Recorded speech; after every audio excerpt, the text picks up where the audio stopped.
Hey kids, you're listening to the internet's wettest podcast about video games, consoles, and pancakes. The SML Podcast.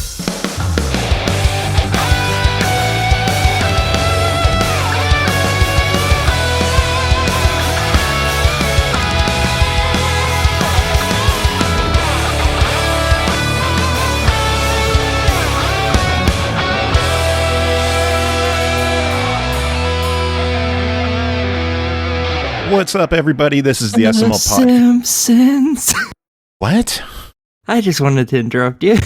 I can tell you wanted to. It's the SML Podcast. Aki's here. Jacob's here. How are you two doing? Pretty good. Now that you're interrupting me.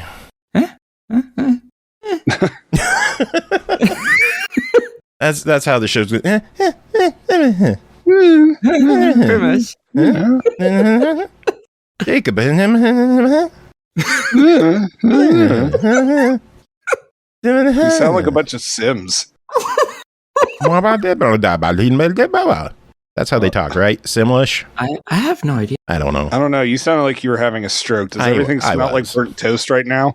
No, it smells like berries and cream because I am drinking berries and cream RC Cola. Berries and cream. Berries and cream. Yep. Oh, boy, I love berries and cream. That's immediately what I thought of too. Hell yes. Is that about that drink? Because I know I've it's seen about that. Starburst or Skittles. I thought Which it was one is Skittles. Yeah. Okay, Skittles. I knew it was one God, of I those. hate that commercial. It's so fucking creepy. I'm a little lad who loves berries and cream. Guy looks so creepy. So crazy week. It's been a long one. If people are wrestling fans, they know shit's been crazy with the wrestling world. But video games have had a fun week as well. The Xbox conference was this past Sunday. Yes. And there's a lot to go through. Yep, and I like a lot of it. So We're going to skip it, right? No, because it was great. Oh. No, we It was have to discuss it. fantastic. That's the point of doing the show. I thought Yeah, it was so we get free games. Well, fair enough. I can't argue with that. But this is also the day where we do news. So Yeah. So they started off the show with a video for Redfall. It's the new game from Bethesda and Arcane Austin. 4-player co-op shooter. It's going to be launching 2023 on Xbox, PC, Cloud, and Game Pass, which is going to be a heavily used term for the next, half hour or so. Just Game Pass, Game Pass, Game Pass. or so. Yeah. I'm pretty sure we can just state this now. I'm pretty sure every last single game on there is coming to Game Pass, period. I don't know. I think there's one or two that aren't. Then let's just say this isn't coming to Game Pass. That way you don't have to say coming to Game Pass 5 billion times. Just everyone assume, unless we say otherwise, it's on Game Pass. Because Game Pass is fucking amazing. Even if a bit expensive. Worth the value, though, if you can afford it. For Redfall, I'm kind of conflicted. Because on one hand, I'm really fucking tired of Left 4 Dead-like games. There's been way too many of them recently, But they swear it's not Left 4 Dead. It is. I don't care what they say. But the beginning of that trailer made it look like it was a fucking single player game, and I got really excited. It's like, oh, that looks kind of cool. And then it obviously opened up into, oh no, this is Redfall. And I was like, oh, damn it. You just ruined my excitement. Why'd you do that? Just to piss you off. Probably. It's specifically to piss me off. Yeah, you. Not people like me, just me. You directly. Yep. From some of the co-op stuff it showed, it seems like it could be kind of interesting because they seem to be taking stuff out silently, and it didn't alert other enemies. I know you like your cool. stealth, so yeah. So if that ends up being like a big thing, kind of like Rainbow Six Extraction, I think it was called, that would be pretty cool. Otherwise, if it's just, like Back 4 Blood and all that other stuff, I'm just like, I can really do without this. Because I'm so burnt out on those types of games now. Well, everything has to be a co-op shooter anymore, so. Yeah. The next game, shockingly, was not a co-op shooter. Hollow Knight Silksong is going to be a day one Game Pass. If it ever comes out. Well, it's supposed to be out in the next year. They said everything on this showcase would be out within the next year. Yeah, but I feel like they've been saying stuff like that about that game specifically for a very long time now. I don't know. It looked pretty far along, so we'll see. They didn't give a date, so who knows when it's actually coming out, but it will be on Game Pass. And if you're a Hollow Knight fan, I mean, everyone's been waiting for news on it, so at least this narrows it down to the next year. Hopefully. Yeah, fingers crossed. Next game was High on Life, a console launch exclusive from Squanch Games coming out in October. It is a day one Game Pass game, and again, Squanch Games, you might know them as Justin Roiland's game studio from Rick and Morty. Yes. So everything in the game sounds like Morty. Yep. And I'm for that. That game looked fun. That I really am looking forward to that. It just looks fun, bright and colorful. I like it. Jacob, what were your thoughts on High on Life? That seems like something that'd be up your alley.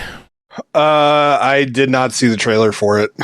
Did you watch any of this? I think I watched maybe all of 5 minutes. I was following it on Twitter though because I was working. You should go check it out. It looks really good. Yeah, High on Life looks really cool. As long as they keep the humor up, I think I'll like it. Lots of people are worried about the humor, but I like the Rick and Morty humor, so I'm really looking forward to this. This just seems fun and it's bright and colorful. I just love that Justin Roiland is always finding ways to make games where he just talks forever. Yeah, well, I mean, Trover Saves the, what was it, Universe or World? Which one was it? The Universe, I think. I don't know. Trover Saves whatever. He talked the entire thing.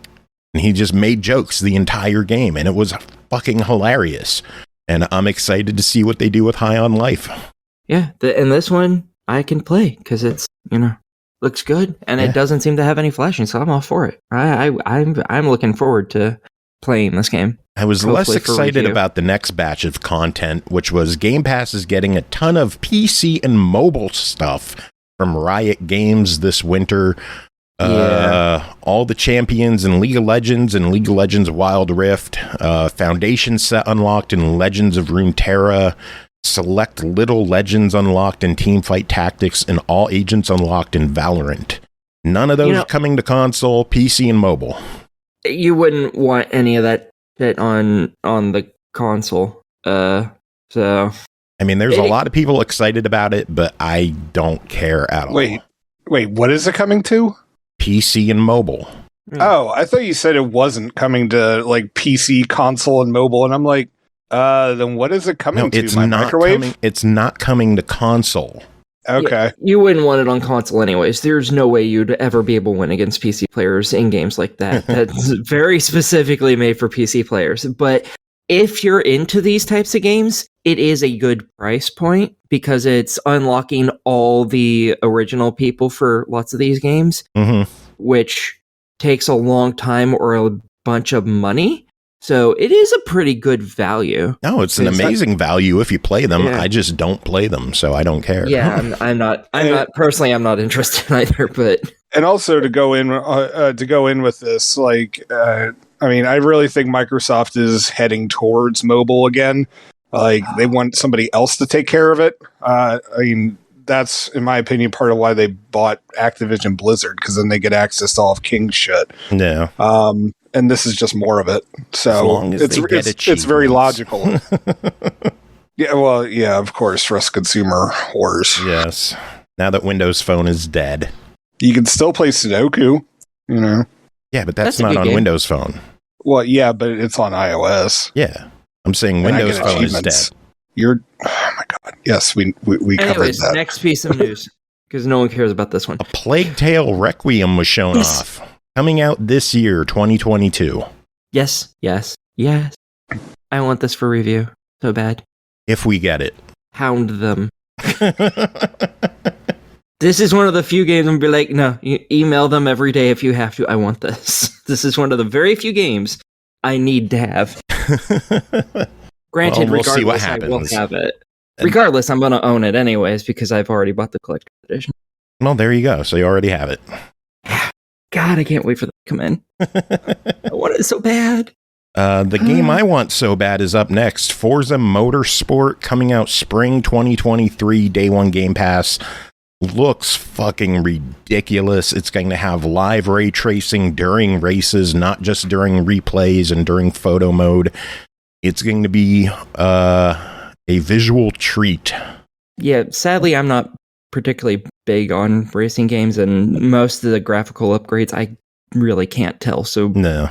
none of this really did. I kind of spaced out during this because it was like, oh, racing game, and oh, graphics. Okay. It looks the same as the last like 3 or 4 of them to me. Oh, no, it doesn't. It looks amazing. As I said, to me, they all look just as pretty as each other. I can't tell you the difference in any of them.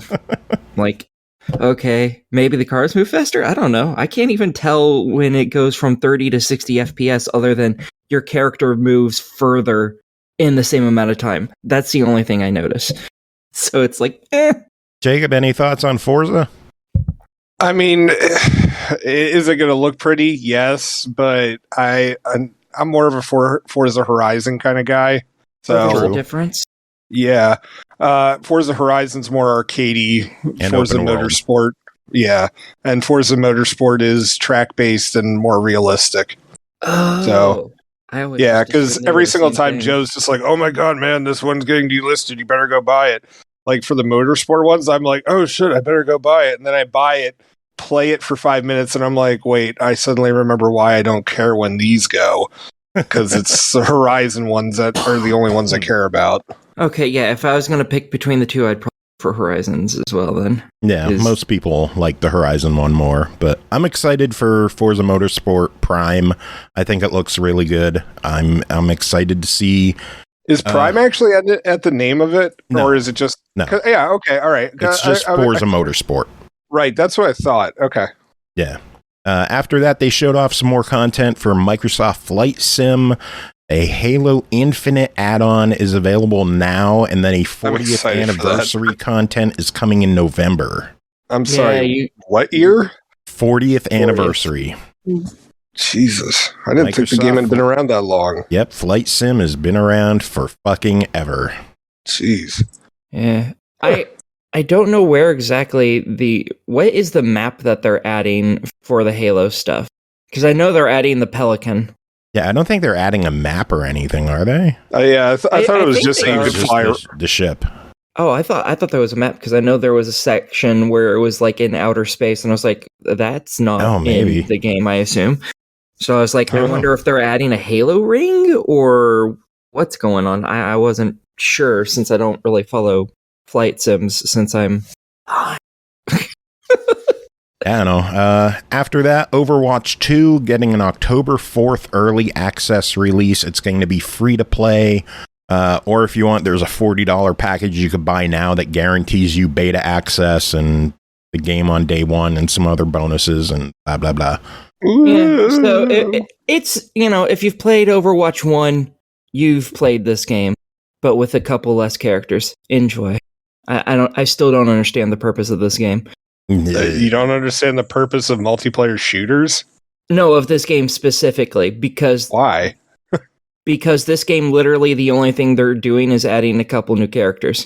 It is the exact same framework. Oh, and they're adding a single player campaign. Yeah, but that's Supposedly. I haven't that's seen anything. kind of like that. common for games, though. Yeah, I mean, not for games like this. Usually they just add the character into the game, like they've been doing with Overwatch 1 since literally it was made. I don't understand the purpose of making. Yeah, a this second feels game. more like an expansion than an actual sequel. But I guess the story mode is what's going to make it. So, Yeah, I think fingers they should just sell crossed. I think they should just sell the single player aspect as I a wish they solo would do that. thing, and because like the multiplayer thing, just keep adding them to the original game because you're using the exact same framework and everything else. Literally nothing about the game has changed other than we're introducing new characters, which is something they've been doing in 1 for years. So you should just make the single player campaign, sell it as its own thing. That just makes more sense to me. I don't understand why they're doing this. I think it's silly. nah, I don't know. money. Yeah, money. I guess. Anyway, after that was a game called Era History Untold from the word Oxide Civ. Games. It's just Civ. Well, it's era, History Untold. Yeah, it's still Civ. Literally, when you look at that game, it is Civ. That is all it is. Did they even show gameplay footage of it? I'm pretty sure they did. Maybe in the expanded version. I don't know. I didn't watch the expanded version of the press event. I just watched the one on Sunday. But after that, Elder Scrolls Online is getting High Isle DLC next week. And then Fallout 76 is getting Expeditions of the Pit in September. And then also on the DLC train, Forza Horizon 5 is getting Hot Wheels DLC. It is confirmed, and it is coming July 19th. So it's a month away. Yeah, my kids will be excited for that. Oh, I can't fucking wait. Oh, you're going to be excited for that. Let's not lie. You probably play that game, the Hot Wheels game, more than your kids. You are the one who wants that DLC more than anybody. No. It's for Horizon 5. And you like Forza Horizon too. So, again... my son actually, my oldest son, Sam, actually plays Forza Horizon more than I do. He just likes... Oh. Yeah, he just likes tooling around the open world and just like completely fucking around. Like, understandable. I have to assume that's probably the best part of that game. Yeah, and just like crashing into trees and fences and stuff like that. Well, that's fun, but I'm excited for it. I don't give a shit. After that, Arc 2 console launch exclusive coming in 2023, day one Game Pass, starring Vin fucking Diesel. Who I'm sure is going to get killed within like the first handful of minutes of the game, because that would cost way too much to keep him throughout that game. I think he's the main character, isn't he? I don't know. I don't think so. I don't know, whatever.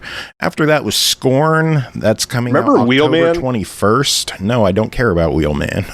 No one cares about Wheelman.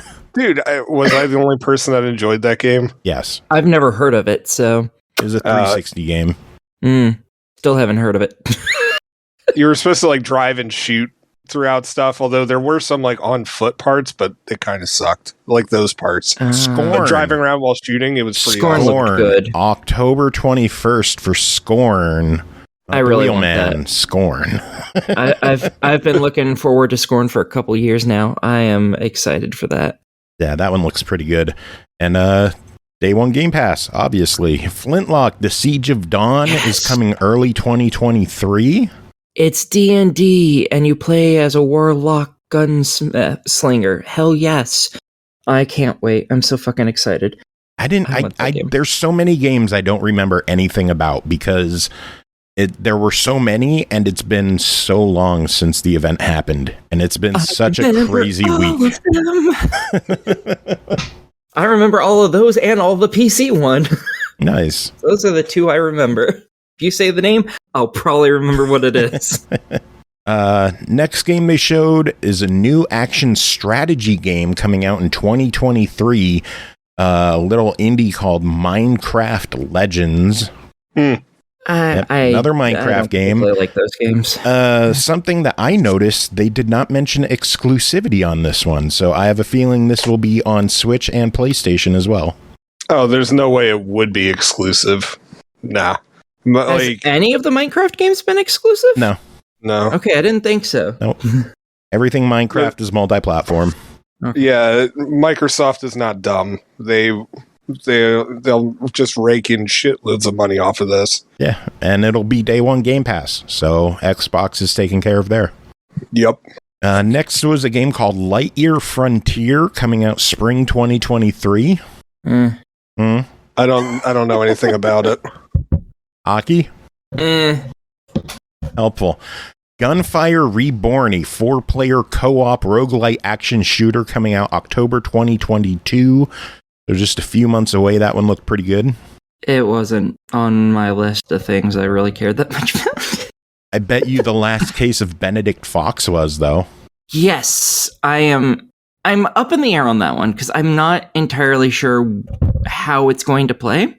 Because some aspects of it seem like a Castlevania type game, and other parts of it seemed like it was like it had Souls-like combat, and I'm just wondering which one of those it's going to go with, or if it's going to be a blend of both. But I'm looking forward to it. I really like the visual style it had, so I'm it's interesting. I am keeping my eye on it at the very least. Now it comes out in spring, so we will find out in about a year or so. Yeah. After that was As Dusk Falls, which is up to 8 players, coming out July 19th, day 1 Game Pass. That one didn't interest me that much. What was that one? I don't even remember it. I don't really remember that much either, to be honest. It was another one of those story games, like the old Telltale games, from what I remember, and oh, it's the one with like the super hyper realistic visuals that's all stop motion. I am not interested in this game at all. Yeah, me either. I don't like the visuals. I don't like the hyper realistic look. That's still like animated. I don't mind that, but the fact that it's all like stop motion, that I don't like. I don't know. I'm not interested. Yeah, I don't. Why? Like, have you been burned by like stop motion looking games just before? Looking at the trailers, I don't like it. Yeah, it's just visually unappealing. Yeah. Okay. And I'm not usually particularly big on games that are like this anyways, that are, these, choose your own story thing. Usually I'm just not big on those, so it wasn't on my list, sadly. Anyway, next game they showed was Naraka Blade Point, launching June 23rd, so just a few days away, going to be on Game Pass at launch. They also have paid options that you can use to grab the game and some extra content. I think this is 64 player online, like samurai style game, I think. Yeah. Getting that info right? This is a martial arts based fighting game where it's one of those, everyone's here and only one person wins. Go kill all the other people type games. It's really pretty, and originally I thought it was single player, so I was super excited, and then they were like, oh no, it's a battle royale game. I was like, oh. Yeah. Well, you've just lost. Never mind. No, it's on Game Pass. I'm sure you'll give it a shot. No, I won't. No? No, I hate versus video games. I hate them so damn much. It's really pretty, though. It is so beautiful. If only it was single player, I would have been like, yes, I want this. Who knows? I think you should give it a shot. You still might like it. I doubt it. I'm not that good at fighting other people. I am so bad at it. Anyway, next game they showed off was Pentiment, a narrative adventure from Obsidian Entertainment, coming out in November. I believe they labeled this one a console launch exclusive. I don't know if that means it's going to show up on like Switch or something. Well, if it's a console launch exclusive, I think that just means it's timed exclusive. But it's from Obsidian, which Microsoft owns.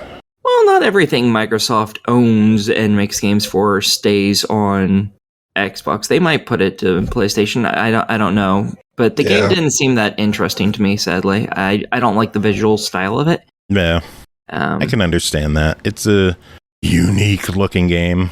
Yeah, it looks like it's old style parchment drawings that have come to life, which is kind of interesting. But I just every time I look at it, I'm like, I'm not. No. Anyway, after that, they announced Grounded is finally leaving game preview in September. That just seemed more like it was just, hey, we have an update, is really all that entire thing screamed to me. Yeah, I could have done without that. Whatever.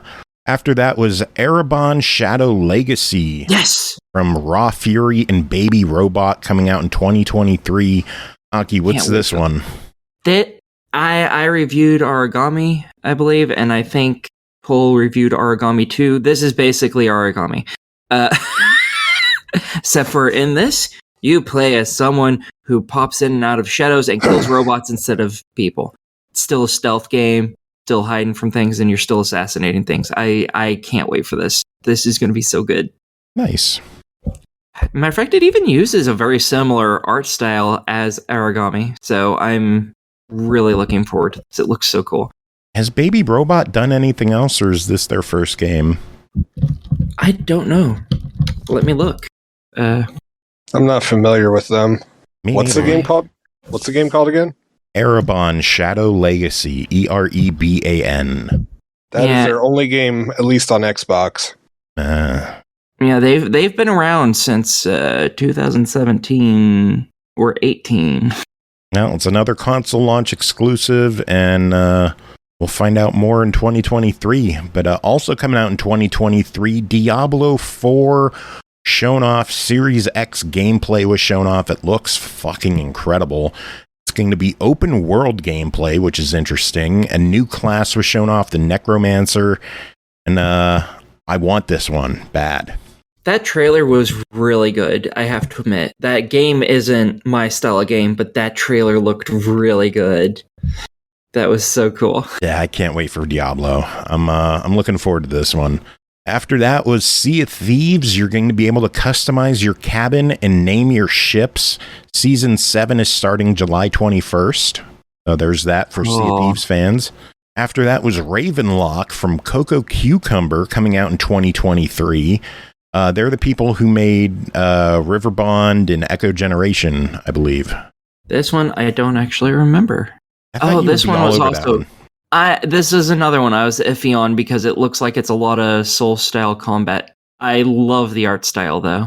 It's super cute. But I want to see more gameplay than just your character fighting one giant creature at a time. No. To know what kind of fucking game it is. Because that's all you see is her fighting like 3 different giant creatures. I'm like, okay, so is it a Souls-like game that's just really cartoony and childish looking? Or is there more to this? Because that's really all it showed. I don't know. We will find out more in the next year or so. But hopefully it's something I'm interested in because it looks super. I hope so. Cute. I'm worried that a lot of these are 2023, and there's really not that much coming out in 2022. Yeah, this is like a bunch of years in a row now that there's not much coming out, and it's getting kind of annoying.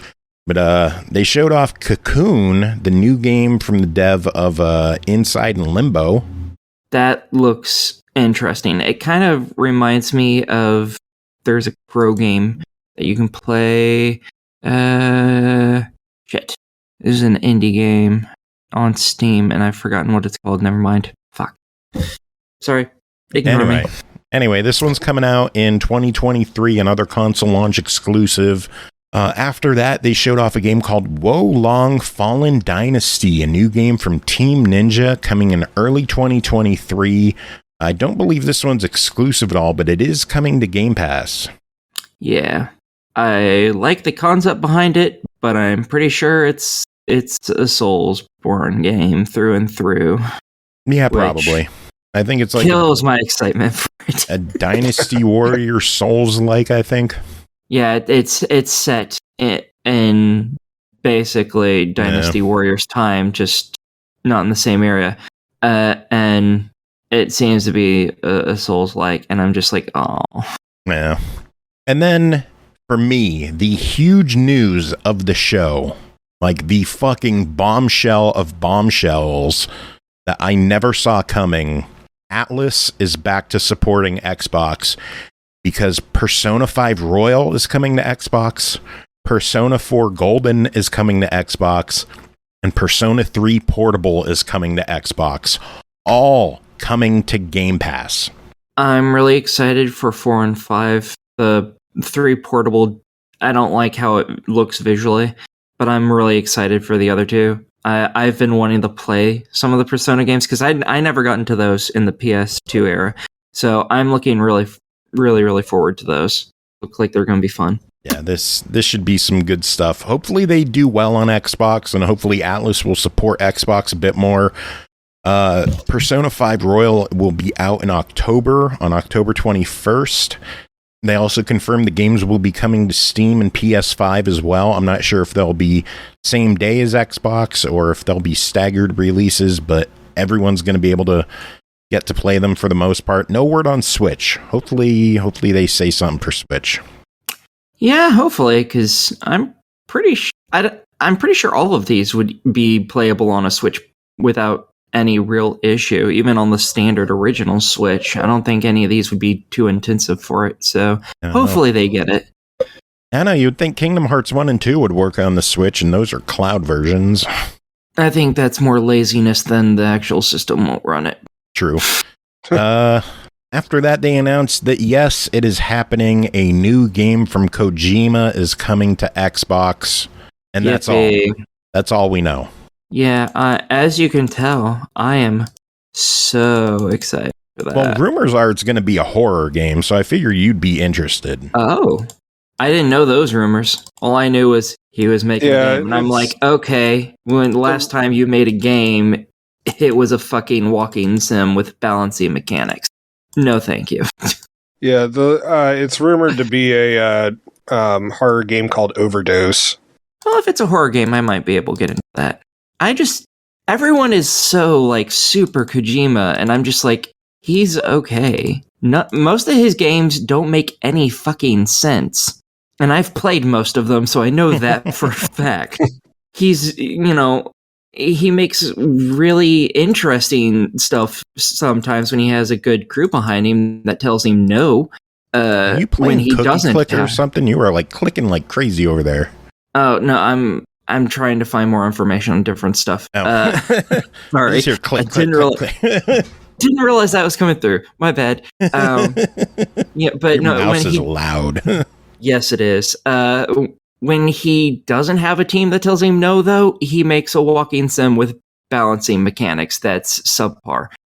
So I'm like, I'm not sure how good this game's going to be. Because he needs a team that tells him, no, this idea that you want to put in here, this mechanic you want to put in here is fucking stupid. And I don't know if he currently has anyone on his team who's willing to be like, who's willing to do that. I don't know. So well, we'll find out, I'm sure, by like 2027 or something. Maybe. Yeah. After that, they showed off an extended look at Starfield. The more I see of this game, the less I care about it. Yeah. Yeah. They said something like there's going to be like 1,000 planets. And all I'm thinking is everyone keeps comparing this to fucking Elder Scrolls and Fallout. And I'm like, and they're all excited for it. I'm like, you guys might be excited for that because you're remembering all the places where there was a bunch of crap to do, not the long stretches of walking and doing fucking nothing between all those fucking places.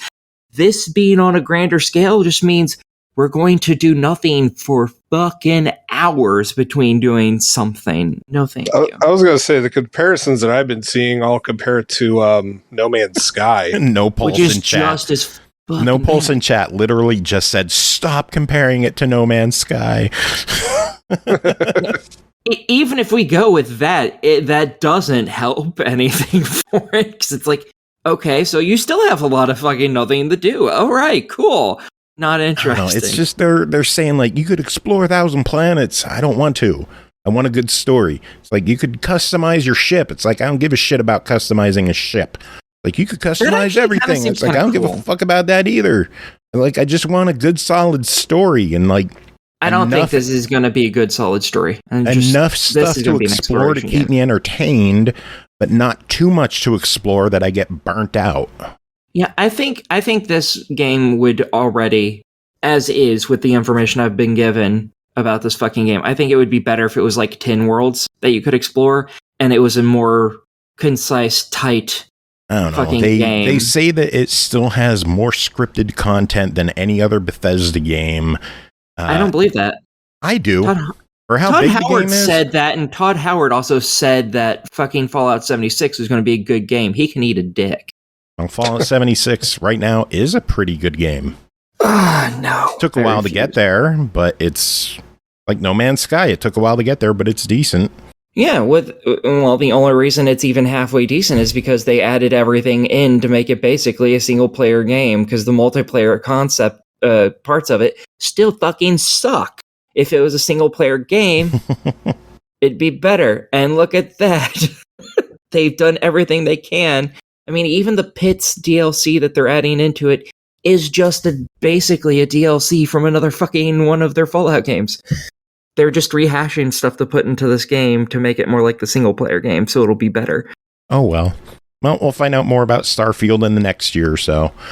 From the extended show, they announced Valheim is coming to PC Game Pass this fall and will launch on console Game Pass in 2023 with full crossplay.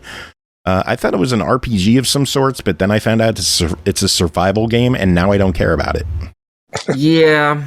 Yeah. I was kind of interested at first because I saw some of the gameplay mechanics or some of the gameplay, but they didn't show any of the survival stuff in it. I was like, oh, that looks like that could be kind of cool. It looks like an action adventure RPG. And then again, survival, I was like, oh, fuck that. I'm so tired of survival mechanics. Like that's a genre I could do without completely. Like it could just go away and I won't mind. Yeah, that is a very niche genre that for some reason everyone is like, yes, we need to make something for this. I'm like, it is niche. You're not going to be making back a ton of money on that. I don't want to maintain my thirst and my hunger. I don't want to worry about whether I'm hot or cold unless it's one special dungeon that I have to get a fucking sweater in the previous dungeon to wear in the ice dungeon. Yes. That makes sense. But if I have to like maintain my heat and my warmth and like, I don't, God, just let me play a fucking game. Commandos 3 HD Remaster will launch on Game Pass in September, and Texas Chainsaw Massacre will join Game Pass in 2023. I'm kind of excited about Texas Chainsaw Massacre just simply because I like the movie series. Hopefully it's good. Well, I mean, if it's as good as the movies, it won't. So, I want to know. If you like those types of games, it'll be fun. If you don't, you're not going to like it. I mean, I'm hoping that it's fun. No. Yeah, sadly, it's not a game for me. My only thing is that Go ahead. Like, it really annoyed me how everyone was just like, "Oh my god, it's finally coming to consoles! They're finally making a game." Yeah, there was a Texas Chainsaw Massacre game for the Atari. Like, everyone seems to have forgotten it. Yeah, there was a Texas Chainsaw Massacre game for Atari. You play as Leatherface, and you have to chase a girl around and kill her. That's so awesome. A 40-year-old game makes up for it? Yeah. Okay. All right. That old game sounds better than the current one to me. I want to know, where was GoldenEye? There was so much talk about GoldenEye's GoldenEye's coming. The achievements are live. The achievements are changing. GoldenEye has to be happening, and GoldenEye didn't happen. I have a theory as to why. I believe that the Bond estate wants it to be, or the Fleming estate, I should say, wants to be the ones to get to make the announcement on that. At the beginning of this year, they said, because is it 50 years of Bond this year? Or 60? I forget. You would know. Anyone would know it's you. It's something. It's an anniversary year this year. And they were just like, oh, well, like, we've got lots of announcements coming, like, so stay tuned. So I'm willing to bet that it's the Fleming is, they want to be the ones to make the announcement. Like, they're not going to give that to Microsoft. Who knows? Isn't there some GoldenEye anniversary event happening in like August? Someone said. I don't know. We'll find out. But where was Banjo? That was the other one that was heavily rumored to be showing up, and we didn't see anything. Oh, I didn't hear anything about Banjo. Yeah, there were a lot of rumors about Banjo getting a reboot. And that's why you never trust rumors. Anyway, some other non-Xbox related news. Dragami Games tweeted out that Lollipop Chainsaw is back and to please look forward to it. I really hope so. I never played that game, but it always looked kind of cool. I'm amazed you never played that.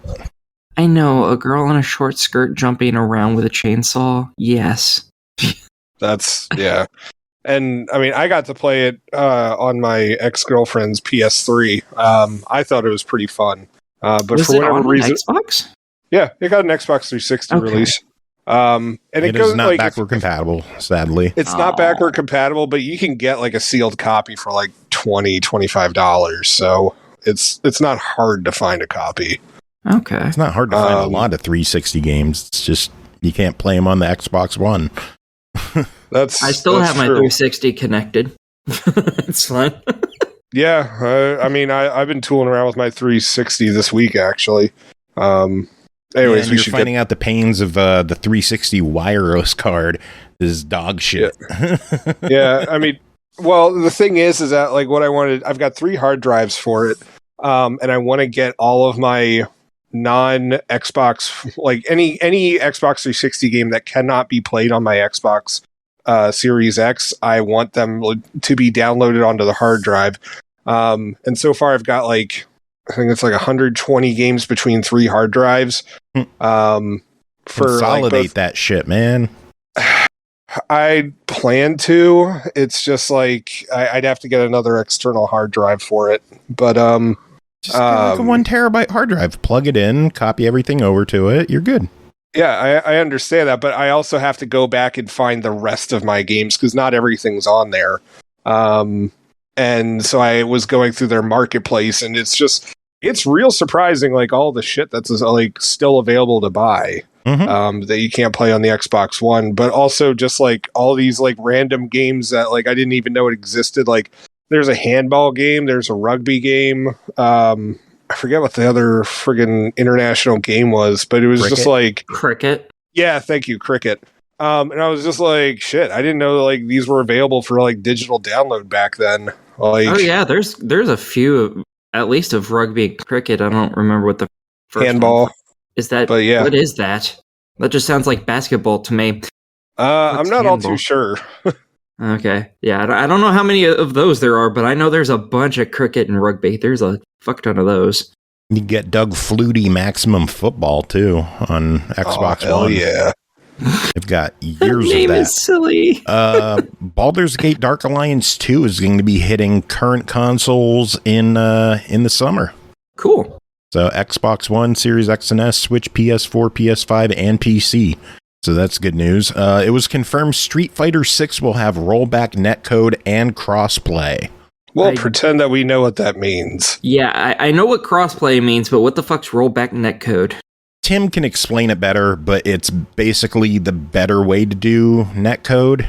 Oh, okay. So it's nothing instead that of any delay based. I don't understand the difference between delay and rollback, but rollback is supposedly the better version. And if you can do rollback netcode, you should. Okay, so this is on the engineering side that literally no player is ever going to give a fuck about. Oh, players will give a fuck about it. They just might not be able to explain it. Oh, okay. Yeah. Anyway, Pokemon Snap is hitting Nintendo Switch Online expansion pack June 24th. So there's another game. Dragon's Dogma 2 was announced as happening. That's all the info we got.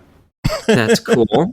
I've only heard good things about Dragon's Dogma, so that's cool. Yeah, Final Fantasy VII Remake launched on Steam. That's awesome. If only the motherfuckers would finally bring it to Xbox. Yeah, no word on an Xbox release. So thanks, Sony. We're getting the Crisis Core, whatever it is. I was getting to that. Final Fantasy VII 2 Rebirth will release in winter of 2023 for the PS5. Again, no word on an Xbox release. And then Crisis Core Final Fantasy VII Reunion is launching winter 2022 for all platforms, and it's a remake of the PSP Crisis Core game. Yeah, we get to play the prologue of the game that we'll never fucking get. I'm more excited about Crisis Core than I am about 7 Remake. Because at least I could play 7, the original 7, on my Xbox, and I don't have to worry about all the changes they're making. Oh yeah, 7 Remake isn't 7 beyond like the first like 5 minutes of that game. Yeah. So anyway, that's the news I have. Aki, do you have any news? Yes, we have Sonic 2 news because fuck you, Jacob. I can't wait to hear what you have to say about it. You can buy it. You're like, God damn it. you can buy it on DVD and Blu-ray, and there's a nice steelbook to it. Ah, dang it. You took Joe's news. Yes. Yes, I did. 100%. Best Buy Steelbook. It's using the Genesis themed artwork. I have to say, it looks very nice. I do like. Yeah, I'm gonna pick that up. That comes out August 16th. It looks like on 4K and Blu-ray. I still need to go and watch that. I haven't seen 2 yet. Me neither. Have you seen 1? I haven't seen 2 yet. No, I haven't. Have you seen 1? Yes. Okay. You know it's in the Voodoo account, right? You say that like I watch frequent movies. Do you know how many movies are in the Vudu account that I've never watched? What the fuck is Vudu? It's basically like an online account service. Oh. For movies like and Netflix. TV shows. Yeah. Okay. It's like Netflix, except like you have to It's pay. your library. Yeah, like you theoretically own it for forever. And Until the servers close down. Well, because yes and no. So at this point, it's now connected to multiple retailers. So there's like a lot of titles that I have that will also transfer over to iTunes. Oh, that's cool. Voodoo, Xfinity, AT&T service, so hooray. Okay. That's cool. Yeah. All right. And Jacob thinks I watch a bunch of movies. So, right now on my shelf that I can see, I have The Suicide Squad, I have Free Guy, I have Jungle Cruise, I have Rick and Morty season, whatever that is, I have Puppet Master, I have Jackass Forever, and I have Spider-Man, and I've seen Jackass. I have 18 movies that are ready to be watched on my browser that have been here for months, and I have like 5 or 6 movies that I've got for Christmas last year that I still haven't looked at. I haven't even finished season 2 of Korra, and I got that 2 years ago. Yeah, I don't watch that many movies, so. They made Street Fighter 2, the animated movie, available for sale on Vudu the other day, and I was just like, fuck yeah, and I bought it immediately. Which one's that one? It's the anime movie. They have a couple of those, that's why I asked which one. Oh, it's the one that has Chun-Li showering, and like you get to see her boobs for a couple seconds. Okay, I think I know which one you're talking about. Aki's immediately Googling that right now. No. She's binging that right now. I mean, yeah. If I was doing one of those, it would be Bing. You are correct. I mean, yeah, because you got to get those Microsoft Rewards points. No, when you're looking for titties, it's always Bing. Bing. Why? Because Bing is just turn safe search off, and Bing has everything. Bing is Bing is the only one I actually use. Period. But no, I remember a scene of her showering. I don't remember her tits in it, so that's why that's because I'm pretty sure I know what it is. They cut it. Even the quote unquote uncensored version, back when it came out on VHS, it was still censored. You didn't get to see the boobs until I think it was like 2010 when they did a DVD release. Yeah, I think I watched it on Adult Swim forever ago. Anyway, Jacob, what news do you have? No Sonic news. Eat a dick. I mean, just for that, I think I'll report on Sonic 2's box office for the week. Motherfucker! You know, actually, I have like an hour and I gotta leave, right? So, what news do you have? I actually don't have any news. Okay, good. I wanted to, this out. But I really didn't care. Me neither. I had more news than Jacob for once. I feel accomplished. That's never happened before. I feel glad for you. Good. I do too. So it works. All right. Video game reviews. All right. We ready for reviews? Yes. Yeah. Ready? All Whatever. Right. First game to talk about tonight is Super Impossible Road, developed by Wonderful Lasers Inc. and Gunstone Studios, published by Rogue Games, released June 8th on Xbox One, Series X and S, PS4, and PS5 for $19.99. In the future, you've got to play a little dirty if you want to win races, master hairpin turns across dangerous courses that twist and coil over beautiful galactic backdrops, knocking opponents into the void of space, bypass gates and checkpoints, and roll over competitors on the way to first place. Jacob, what's going on in Super Impossible Road? So with this game, when I watched the footage, I was just like, oh my god, is this like the heir apparent to Marble Blast Ultra? If you remember that classic Xbox 360 game, which unfortunately is no longer available. Which essentially it's just, marbles going down a path and you have to get from point A to point B, avoiding stuff along the way. This, I wish it was, but it's not. But that's okay because it's very much its own thing. So in this one, it's just you're in the void of space. You have this track that twists and turns all over the place, and you have to learn to start boosting or jumping off of certain points, and then you just hit. Then it's essentially like hacking around with Rainbow Road in Mario Kart. And so you're trying to like jump off and like figure out your own shortcuts and stuff like that. Now the game's videos make it seem like, you could just, I mean, if you want to, you could theoretically just like fuck off the side of the race and then just fall down to the finish line. But that's not actually how it works. The game is on a timer for how long you're off the track.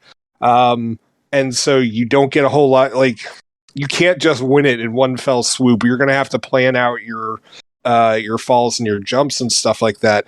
And honestly, the game gets kind of nerve-wracking as you do it. It's a lot of fun. But like my anxiety like shot through the roof as I'm like as I was trying to I just wanted to finish. If I won, that would be great. But after a few tries, like most of the tracks which seem impossible, you eventually like start getting the flow of these races. There's also time trials and like, try to go through all the hoop because it tries to teach you, how to figure out your own shortcuts and stuff. And so like there is plenty to do in here. And yeah, it's a really unique racing game. Unique. Free beer. Do you not know the unique joke by now?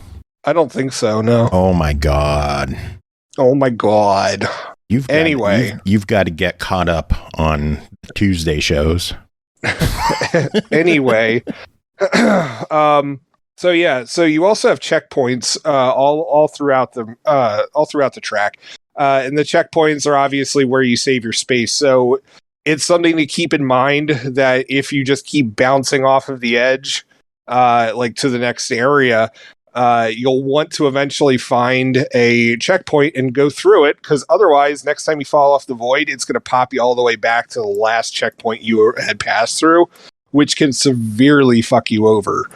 That being said, I didn't get to try out any online multiplayer. There wasn't anybody online when I tried it out, but I could see this game being a lot of chaotic fun. It does have up to 8 players online multiplayer if there's people playing. That's one of the big downfalls with games like this. Is I love that it has online, but I worry that not enough people are going to get the game to populate the online. Yeah. And honestly, like it's a pretty fun game. It's nerve-wracking at first. And I wish the game gave you more time to fall off and figure out your own shortcuts, but yeah, it's really fun. And if you're looking for a new type of racing game, I would highly recommend checking this out. Oh, well, it is $20. What is your verdict? $20 is honestly a good price for it. Cheap ass Jacob is comfortable with that. Alrighty. Next game to talk about is Pro Gymnast Simulator, developed by Walaber Entertainment, published by RedDeerGames, released June 10th on Xbox One and Switch for $19.99. Enjoy controlling every important movement of your athlete. Do your best to replicate real-world gymnastics or find your own play style. This game gives you unlimited expressive freedom. Jacob, I am terrible at this game, but I am having so much fun with it, and I don't know why. Well, I could tell you why. My wife calls this game Dead Body Simulator, and that's because I don't know what the heck is up with sports games that do this, because oh god, what was that super sports ball? What was that game that we had on here a while back? There's a lot. I mean, I think it actually was called like Sports Ball or something like that. Do you remember? Like, you remember what I'm talking? Like, you could shoot a basket with a bowling ball and all that kind of stuff. Yeah. All right. Anyway, slam dunk so you touchdown. go into the there you go. So with that game and also this one, you go into the training or practice area and you think like, oh, this is where like the game will show me how to do stuff. No. And even worse, like the menus are like so bare bones. It's like, do you want music? Do you want sound? Okay. Well, then you could just exit now. And so like, there I am playing the training thing, like hoping I could figure out like how to make this game work. and all I'm doing is making my gymnast like fall down onto the ground, and I'm making these movies of just like, oh my god, we watched somebody die, because like she'll fall over in these like ridiculous positions. And then what really freaked my wife out was that I was having her do like these flips around the bars and stuff. And yeah, my wife was just like, the human hand should not be able to do this. Like wait, did that person lose a leg? And we're actually not sure. Like, we have reviewed, because I saved some game files of footage of me playing this game. And we reviewed like the video, and we're actually not sure if the gymnast somehow lost her leg in it, or if it's just like the game model makes it so like the legs are always together until like you stand on the ground. We don't know, but whatever. Anyway, so I was having tons of fun, absolutely dicking around in the training area while my wife was horrified.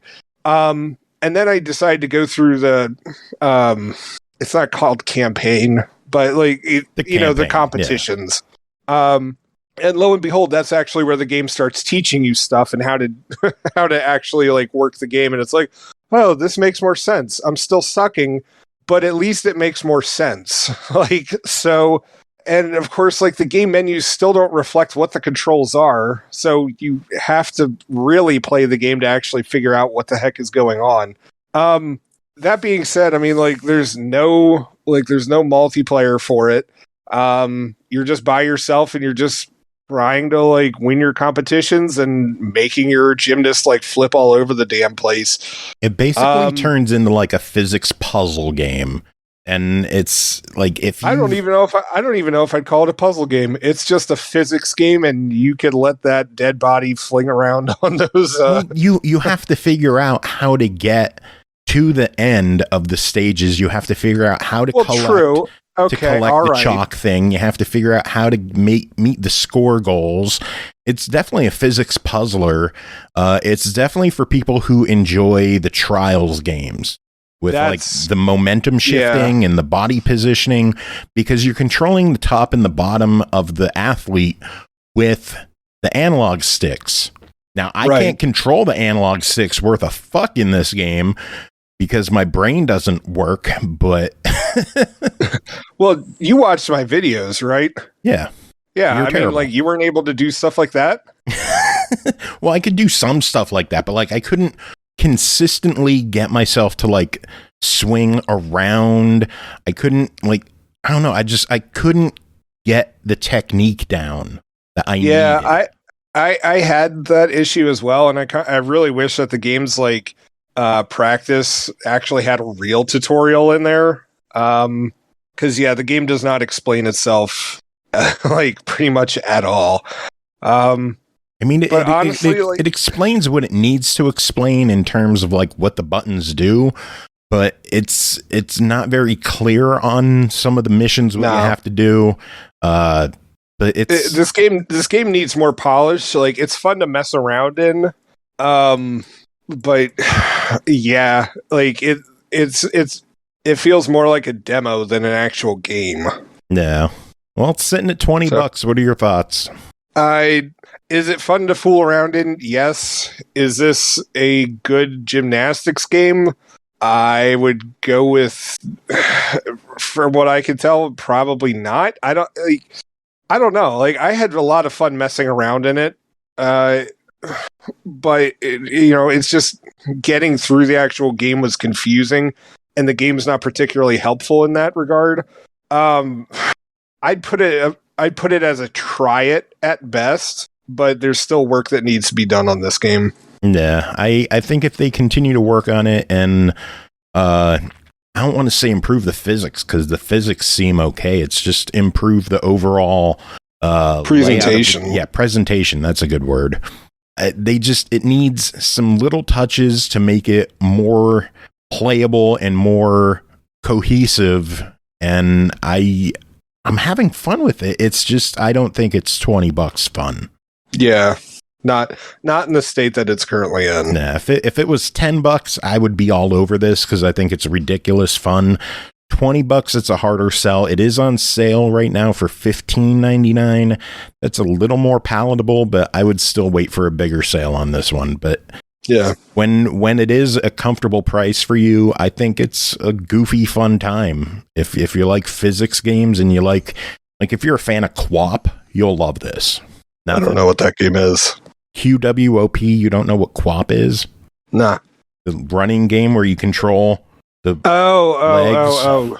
Yeah. Using QWOP. I've only played that a couple of times, but yeah. Yeah. Good shit. All right, next game is Remote Life, developed by Next Level Games, published by Ratalaika Games, released May 27th on Xbox One, Series X and S, Switch, PS4, and PS5 for $18.99. Remote Life is a 2D side-scrolling shoot-'em-up, a shmup. Experience a fast-paced action game with striking aesthetics.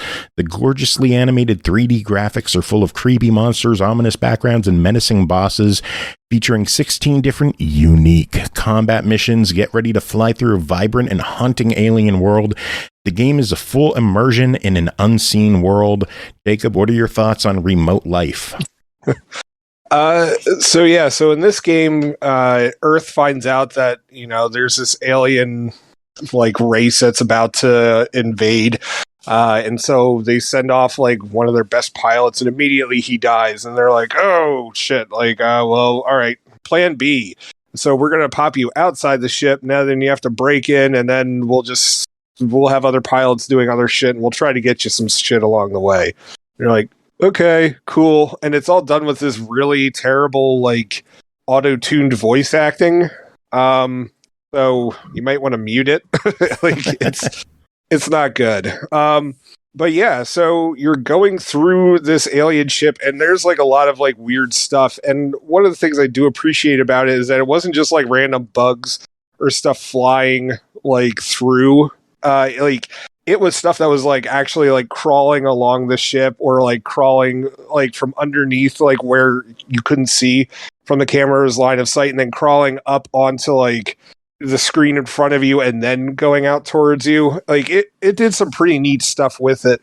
That being said, the level difficulty on this game is ridiculous. And it's not just the thing is that it's not actually because of the enemies that you're shooting at or anything like that. It's just your fighter plane is made out of paper mache. And anything it touches, you just disintegrate immediately. And you get 5 chances on every level. And if you don't make it, fuck you, start over again. And it was ridiculous for me. More seas, and the thing is that at first I was just oh, well, it's not I'm just not used to these controls. I'm not used to how the aliens are coming out, because I eventually realized there is kind of a beat to it with the music and the aliens that are coming out. There was something going on with the music with it, and I was oh, well, if I just pick up the patterns, I'll get it. And it's just no, you your wing just grazed the side of the ship, so guess what? You're gone. And it's just fuck you so much. So yeah, so if you are looking for a shmup that's going to give you a ton of difficulties and challenges, then this is going to be up your alley. If you complete games where it's just you don't touch anything, and you get out of there with 100% health, and that is your idea of fun, this is totally up your alley. If you want to go on easy and just blow through the game, this is not going to be it for you, because playing on normal is still one-hit kills, and it's just fuck, man. I really wanted to enjoy this. It's not bad, but it's too challenging for my liking. Well, it's $19. What do you think? So if you were a very seasoned shoot 'em up player, or you just really enjoy the challenge, it's totally worth the $20. If you are not, then I would recommend waiting for a sale. All right, sounds good. Next game is Zeus Quest, The Rebirth of Earth, Developed and published by CrazySoft Limited, released June 10th on Xbox One, Series X and S, Switch, PS4, and PS5 for $9.99. You control Zeus, the boss of Olympus, who is a crazy character. He tries to fix a time machine to save the planet from explosion. Everything happens in a Greek mythology time frame. The characters and dialogues are fantastically funny and translated into 7 languages. There's English voiceover in some cutscenes. We use vector art, a unique cartoonish style. Jacob, what's going on in Zeus Quest? Well, by unique, that's a word for it. So it by today's standards, it is not drawn particularly well. It's a very indie game, and I mean it's very indie. With an art style that honestly it reminds me a lot of like early 1990s point and click adventure games like on DOS or like Windows 3.1, and it just so you play as Zeus, you wash up on shore, and you're like, I don't know how I got here, and that's weird, I could talk to this goat. How do I do all this other kind of stuff? And so the game, obviously with any point and click adventure game, you're just randomly clicking on shit, trying to figure out like, what can you pick up? What can you talk to? What can you see? All that kind of stuff. And the game gives you 4 items from the start, but it doesn't actually like really tell you what they are or what they, might be able to do. And so for the longest time, I was just going nuts right at the very beginning, trying to figure out like how the heck everything works. And thankfully the game actually includes a guide within the game itself that you could just pause the game, check out the guide, see what you have to do next, and then go right back at it. So thank God for that, because there's quite a few things in this game that just you're not going to pick up on immediately. They're not intuitive. But and when they say it was hilarious, that word gets thrown a lot around these days. It's amusing at best. Like I didn't have anything that like I thought was laugh out loud funny, but it has its charms to it. So pretty much you just have to go through the levels, figure out what to do next, and then go on to the next point. It's standard point and click adventures. The real question is do you can you put up with those graphics? Because it is definitely not the prettiest game that it's not the prettiest point and click adventure game that's out there. It's an acquired taste visually. Yeah, it honestly is. But that being said, well, how about this? They advertise it as designed for all the family, including the kids. Content-wise, what do you think of it? Is it good for the family? So by good for the family, I would say that it is a game that you can play around your kids. My 4-year-old would be absolutely freaking lost in this game. And he would hate every single second. But then again, I also wouldn't expect a 4-year-old to play a point and click adventure game. And I'd actually be afraid that they were like an alien or a robot if they were. But my 7-year-old who can read and, is more able to figure out this kind of stuff, I think he would just be like, nope. So I don't know if I'd say it's for the whole family, but it is at least a game that you can play around your kids. So it is family friendly, yeah. Yeah, in that regard. Yeah. Well, the game's sitting at $10. What do you think of it? For $10, I don't think it's a bad choice. There's other point and click adventures that I'd be up for, but if you're a fan of the genre, I'd give it a shot. $10, you can't really go wrong with that price. Achievements fairly easy. Yeah, and with the guide that's included in there, you're going to get them as you go along. Nice.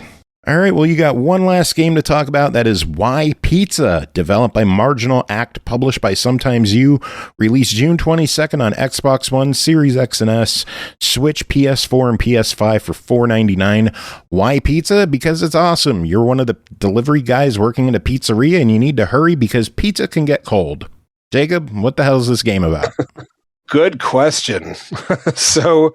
it's from Marginal Act, where if people recognize the name Marginal Act, you're in for something weird. Yeah, that's putting it mildly with this game. So it's a physics puzzle platformer, and at the beginning you get to choose which character you're going to be. And it's just, it's just you're choosing like what kind of food do you want to play as. And you start the game and it's explained, hey, by the way, you need to deliver this pizza, otherwise you're going to lose your house. So go deliver that pizza before it gets cold. And each level, it's just, it's standard platforming, but you have to control your own body, but you also have to control the character's head. And the head can really fuck things up for you. Like, it's almost like playing Pro Gymnast Simulator, the platformer. And so you now have to navigate being able to jump around, but also making sure like your head's not going to block where you're supposed to be, or like you're not going to get caught in any kind of traps or hit anybody that you're not supposed to. You're also going to be looking for like secret coins and stuff like that. And trying to deliver the pizza, and it's one level after another, and they all get increasingly harder, while also having to deal with like the intentionally frustrating controls. So it's a lot of fun in its own right. It's also really frustrating, but as I said, it's intentionally so. So yeah, it's just a really fucking bizarre game. Visually, it is distinct as well. It's got a very cartoony, odd style to it. Yeah, it reminds me a lot of like late 1960s, early 70s animation that you would see, not like cartoon shows, but like the stuff you would see in ads, or like Beatles' Yellow Submarine, like that kind of stuff. I don't know what that specific art style is called. But it reminded me a lot of that. Well, the game, I guess it would be Eastern European. I don't know. Really, because I know a lot of that stuff was influenced by it, or European, I should say.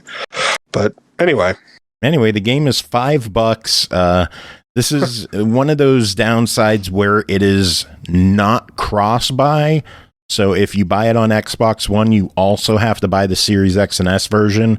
Thankfully, on Xbox at least, you do get a discount if you own the Xbox One version and then buy the Series X. If you buy the Series X, you don't get the discount on the Xbox One. So make sure you buy the Xbox One version first and then the Series X. Yep. But it's $5. What are your thoughts? $5, it's totally worth it. It's just a really bizarre platformer to fuck around in. And the achievements are theoretically easy. Just have fun navigating your head and your body at the same time to the to each level's exit. Nice. All right, well, Jacob, that is it for you. You got 40 minutes of Aki. Yeah, well, hopefully not. Jesus, that would be painful. Aki, annoy the fuck out of him. Will do. Jacob, do you have any final words before you do the goddamn tweets? Farfignugan? All right, next game to talk about is The Hand of Merlin, developed by Room C Games and Croteam, published by Versus Evil, released June 14th on Xbox One, Series X and S, Switch, PS4, PS5, and PC for $29.99. The Hand of Merlin is a turn-based roguelite RPG in which Arthurian legend clashes with cosmic horror. Recruit a company of up to 3 mortal heroes and guide them in spirit on a desperate journey from Albion to Jerusalem. Aki, tell us about your time with The Hand of Merlin. Okay, so this is a little RPG that's very tactical. When you start off, you choose 3 adventurers. One of them is a sword-using melee person. One is a bow user, and the other is a magic user. You can't get 3 melee people in this. You have to pick one from each category. At first, you only start off with 1 in each category, so you got a grand choice of nothing. But you can look and see how to unlock other people in each category, and if you fulfill those actions, you get a new person that you can play as instead of the original schmuck. I assume the ones after that are stronger. as I said, I assume there's a reason for that. This game is not particularly easy. It's a very luck-based game because when you start off in wherever the hell you start off. I don't remember. It's just some random fucking castle. But after that, you are shown basically this giant board, and you can take different pathways that all branch and stuff, but you can only continue forward, so you can't go backwards to any of the places you haven't been, which kind of sucks. I'd like to clear a map completely, just because it's me. But granted, I wouldn't be able to do that, but still, I want to. And each one of those gives you something that might happen. And most of them seem to be random. A couple of them seem to be, okay, this one always has you choose between these two actions you can take. And, one of them might give you more money, one of them might give you food, or you might get a chance to do something. And those are actually rolled out. You get a success or a fail rate, and it tells you what your chances of success and failure are. And afterwards, it puts cards on a table and tells you to pick one. And when you flip it over, it says either success or failure, which is really fun. So it's misery-inducing. Yay! You're gonna die a lot in this. I have very little else to say other than you're just gonna die a lot in this. With that, there's nothing else to that sentence. Because the battles are not easy. You fight both monsters and bandits. The world's ending. Everyone knows it. So bandits are trying to stop the only people who can stop the world from ending. Bandits aren't very smart. It's a shame. So you stab the shit out of a bunch of those, providing they don't kill you. Each character has its different abilities. When you're in combat, you have a move action that you can do, and then an attack action. Well, I guess technically you could also dash, which is 2 movement actions. You only get 2, I think it's 2 actions you can perform each turn, maybe 3. And basically each ability you have costs a certain amount of them. So if you have this requires 2 actions to do, well then there you go. There goes 2 actions for that fucking character. Have fun. Thankfully it's not just, oh, you have X amount of actions you can take in this turn period. Use them however you want. Because I would accidentally use that all on one character, and I know that. So that's probably a good thing that they split it between each individual character, or else I'd fuck everything up even faster. This game is set to be difficult. It's made to be hard from the get-go. As you're going through the paces or spaces on the map, some of them are, keeps that are friendly to you, which is great, because in those you can, buy food, buy new artifacts, they're called, which just give your character special abilities that they can use, sometimes indefinitely, sometimes only once, and then the item's gone. Or, you can even visit blacksmiths and stuff and get better gear so you don't die quite as fast. You're still gonna die, so just give up on surviving this. You're fucked.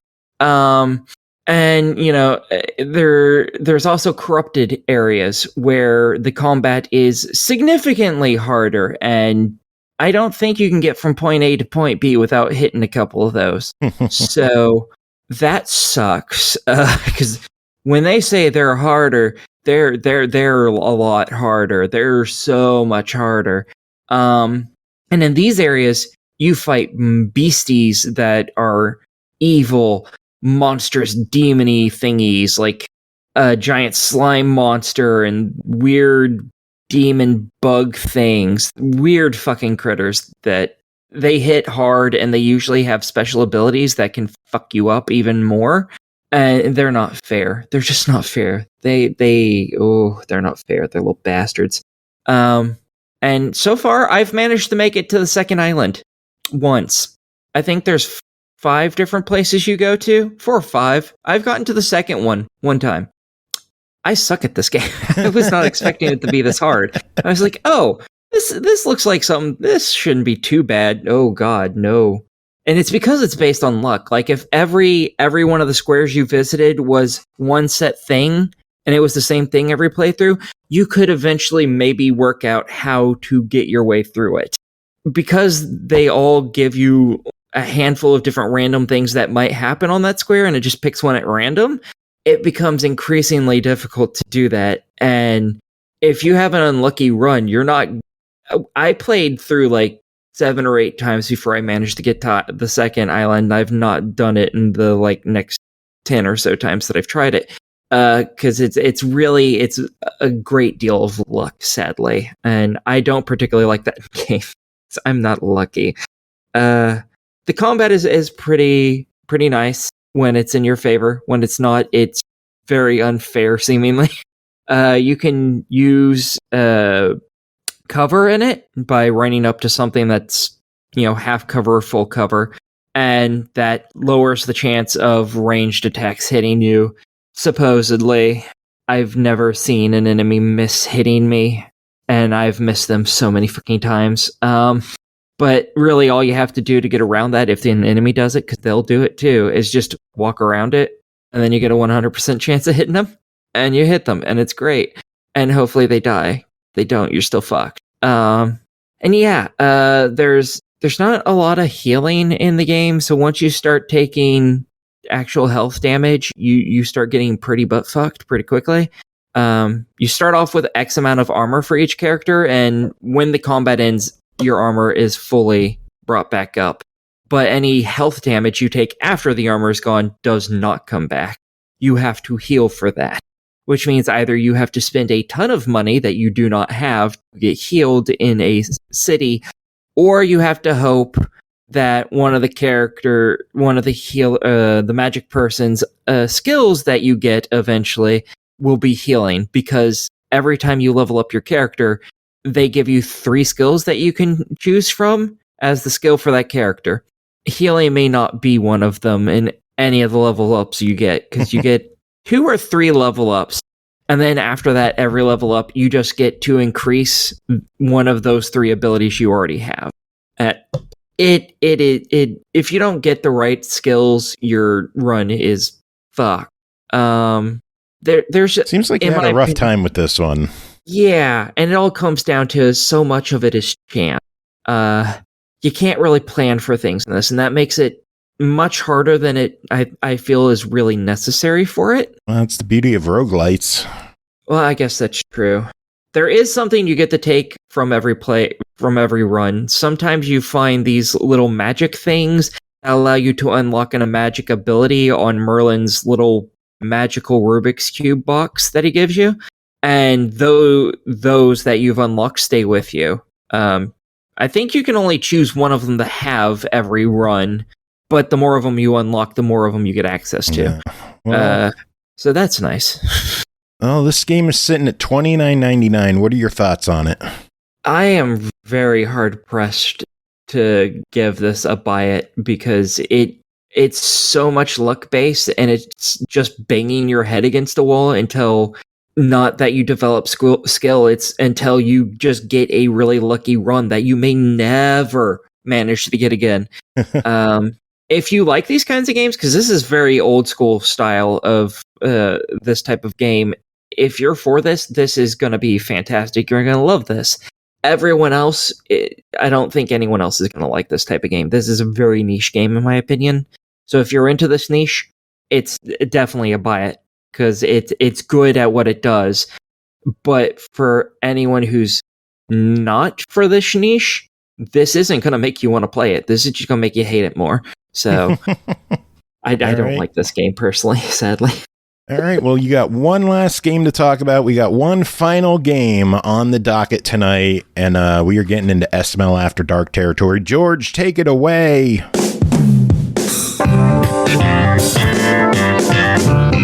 SML After Dark. That is right, SML After Dark time. Final game to talk about tonight is called Sisterly Lust, developed and published by Perverteer Games, released March 2020 on Steam for $14.99, and we're covering this one because they have a new game that just came out that we'll be talking about next week. After the sudden death of your father, you come back to your hometown and move to a new home to live with Liza, Bella, Rachel, and Susan. Will you discover their personalities and secrets and maybe even develop romantic relationships with several of the girls? Aki, how pervy did you get? Oh, I went full harem route, obviously. And there is a full harem route. There is a full harem route where you get like 12 different women. I love this game. Well, what is it? Right, what do you do in this one? Okay, this is a 3D animated, all by one person. Perverteer is a one-person studio, I'm pretty sure. So they wrote it all, they animated it all, they created all the models, etc., for this. And this is basically... this has a lot of fetishes. It's a visual novel, and it has a ton of fetishes. And you can probably guess what one of them is by the name of it. If you can't, then you probably shouldn't be listening to this review because you're like 8, and this is not a game for you. Go away. In this, like most raunchy visual novels, obviously, incest is one of the things you can do. You can always fuck a sister. That's just a part of life. And the house you're moving into is your family's house. Susan's your mom, and the other 3, Bella, Rachel, and Lisa, are your sisters. Supposedly, they claim they're your sisters, and the story says they're your sisters, but literally everyone in your family has a completely different hair color, and it's all natural, and that doesn't make any sense. The mom's a brunette. You have gray hair, for some reason. One of your sisters a blonde, one of them's a redhead, and the other has black hair, and all of it's natural. So they're totally all your sisters. Totally. And you get to romance all of them, or piss any one of them off and be kicked out of the house and have a game over because you did fucked up. There is a corruption meter, which just basically tells you how much you can do with each sister. And each one also has a trust meter. And if the trust meter goes to 0 or under, you fucked up. You fucked up. You big time. You fucked up. That was an oopsie, and you don't want an oopsie. And so in this, each one of the girls has their own issues, and you're the knight in shining armor because, of course, you are. Susan is literally the only one you're not the knight in shining armor of, and that's fantastic. 'Cause, hey, someone can solve their own fucking issues. It's amazing. Oh, Lord. But you've noticed I've only mentioned 4 girls, and I said you could get a harem of 12. Yeah. Well, each one of these girls has other people that they introduce you to. And those people, almost all of them are seducible. So yay! Rachel has... out of 12, how many did you get? 12. Nice. Yeah, I went full harem. Yeah. So... yeah, Rachel has a couple friends, Anna and Alina, who you can get introduced to, and Anna has a cousin named Krisa that you can get introduced to. Then Bella works with a girl named Morgan. Lisa introduces you to Iris, and your mom can introduce you to Arena, I think is her name. I don't remember. I think that was all of them. God, there's so many. I feel like I'm missing one, but I don't know who anymore. It's okay. It's okay. There's a lot. But the game starts off with, you haven't seen you've been estranged from these members of your family for most of your life, for like probably around 16 fucking years. Because your youngest sister is in university, and she was young enough when your dad split with you, that she doesn't even remember her dad anymore. So, which would indicate she was fairly young at that point. So you've been gone for a very fucking long time.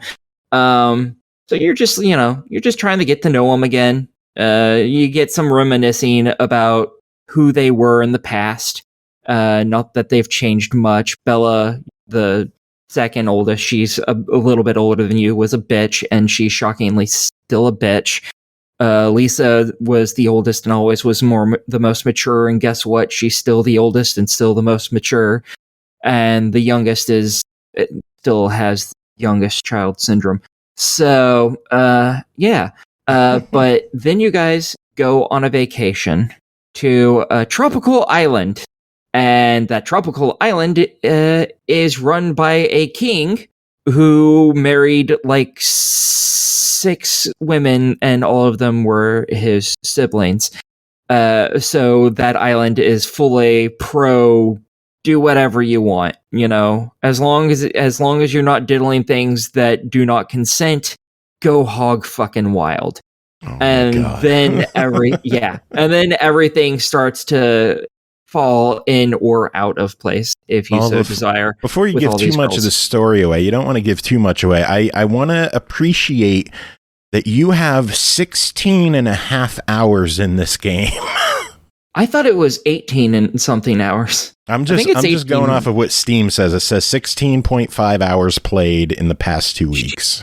Yeah. And you have 39 out of the 45 achievements. Yeah. Yeah, well, and I got this on Tuesday? All right, before something the like show. That, yeah. Yeah. Well, it's $15. What are your thoughts? I'm really for this. There are some other fetishes in the game, but thankfully you can ignore them. Like there's a water sports fetish that's just common in these types of games, but thankfully you can turn that off, and it just removes that part of that scene. There's also you can also get all the girls pregnant. So, nice. And there's both pregnant scenes of still being with them and non-pregnant ones if you've chosen not to go that route. So that's really nice. There's a few different routes you can take with some of the girls, so it has some replay value. So I'm really for this. I think it's totally worth the price. This is something you can spend a lot of time on. There's even an ending where you don't get with anybody because you're a loser, and I'm pretty sure it's called Virgin Loser or something like that. The Jacob is ending. the achievement. Yeah. So yeah, I'm for this. It is really well written. All the models are really well made. I thoroughly enjoyed this one. Cool. And we will talk more SML After Dark next week on the show. But for now, that is it. We made it through. Thanks to you for being here. Thanks to Jacob for being here. Thanks for Perverteer for giving me a porn game. It's been a while since I played one of these. Thank you. Well, you are officially like the only person I've given permission to go out and pursue games, and only if they're adult games. Yeah. Well, when I overloaded you with like 20 of them. Yeah, you're like, here's 20 games. Find me all of these. I'm like, you know what? How about you fucking find them yourself? I have like so much shit to do with so many games on this, and I just don't want to muck up my search history that badly. Yeah, my search history is already a fucking gutter, so because I don't clear it, I'm not concerned. If anyone wants to get on my computer and look up my porn history, go right ahead. You'll never be the same ever. I promise. Yeah, it's fantastic. Do you have any final words to end the show? Incest is wincest. Incest is best. Well, that works too. Yeah. But wincest is better. Yes, it is. It rhymes. Fuck you. So does best. Not as well. Don't argue with me. I'm the host. I win this argument. End show.